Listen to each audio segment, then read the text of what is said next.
Yuki-Onna belongs to the class of yokai, or supernatural beings in Japanese folklore. Her name translates to Snow Woman, and she possesses the power to take the lives of those who dare to approach her domain. She appears as a strikingly beautiful woman with long hair, a tall and slender figure, but with pale blue lips. Her pure white skin allows her to blend seamlessly into the snowy landscape, making it easy for her to watch from a distance, while those under her gaze are often oblivious to the impending threat.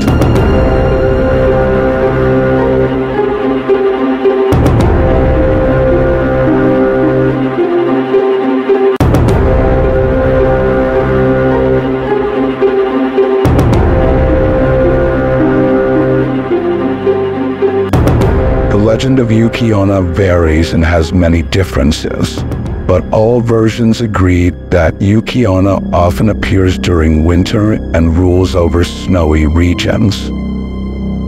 As a murderous yokai, her stories have circulated since the 18th century, all describing her cruelty. However, in modern times, she has been portrayed by writers and video game creators as a seductive being, luring handsome men into romantic encounters with her. In the past, Yuki-Onna was known to deliberately mislead travelers into her domain, then use her breath to freeze them to death. In other versions, she is depicted as more aggressive, attacking houses, breaking down doors with gusts of wind to kill the inhabitants as they slept. She also resembled a vampire, draining her victims' blood or life force. Interestingly, there are times when Yuki-Onna forgives her victims for various reasons. In one story, a young man became lost and was about to be killed by her. However, Yuki-Onna was surprised. The young man was very handsome, and she fell in love with him. After being satisfied with their romantic encounter, Yuki-Onna let him go, but only on the condition that he never tell anyone what had happened. The man agreed. Years later, the man married another beautiful woman. They had several children together. However, the man could no longer keep his past a secret and told his wife what had happened. To his great shock, his wife revealed her true identity. She was Yuki-Onna in disguise and became furious. The man had broken their agreement, and she prepared to kill him. But Yuki-Onna remembered that they still had children. She decided to let her husband live, but only if he promised to take good care of their children. Yuki-Onna would return to her original domain and leave them. She warned him that if he ever mistreated their children, she would come back to kill him. After Yuki-Onna left, the man became a devoted father and never remarried for the rest of his life. According to a writer named Koizumi Yakumo, the unfortunate man was named Minokichi, and he worked as a woodcutter. In the past, his father, Mosaku, had been killed by the Yuki-Onna. One winter, while they were out searching for wood, they suddenly got lost and ended up trapped in a snowstorm. Strangely, they found a cabin they had never seen before. Without much thought, they decided to take shelter and spend the night there. In the middle of the night, Mosaku woke up and saw a beautiful woman dressed in white staring at them. Before he could ask anything, the woman blew her extremely cold breath towards Mosaku, causing him to die from the cold. After killing Mosaku, she approached Minokichi, who was sleeping, to do the same. However, she was surprised to find that Minokichi was a very handsome young man.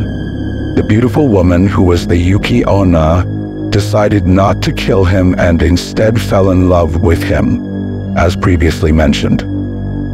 The story of a person falling in love with a supernatural being or ghost also appears in another ghost tale known as Boten Doro, or the Peony Lantern. This story is one of the most frequently adapted ghost tales in kabuki performances. Botan Doro is believed to have originated in the 17th century, when Japanese writers often used supernatural beings or ghosts as subjects in their stories.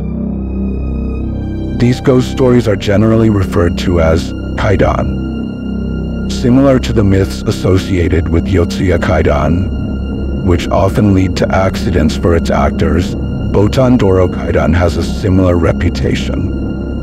Records indicate that in a 1919 kabuki performance, 2 actresses playing Otsuyu and her maid fell ill and died within a week.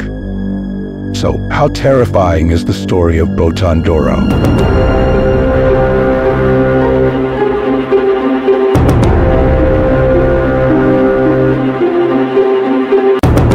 One dark night, a samurai named Ogiwara saw a beautiful and graceful woman walking the streets of Edo with a peony lantern.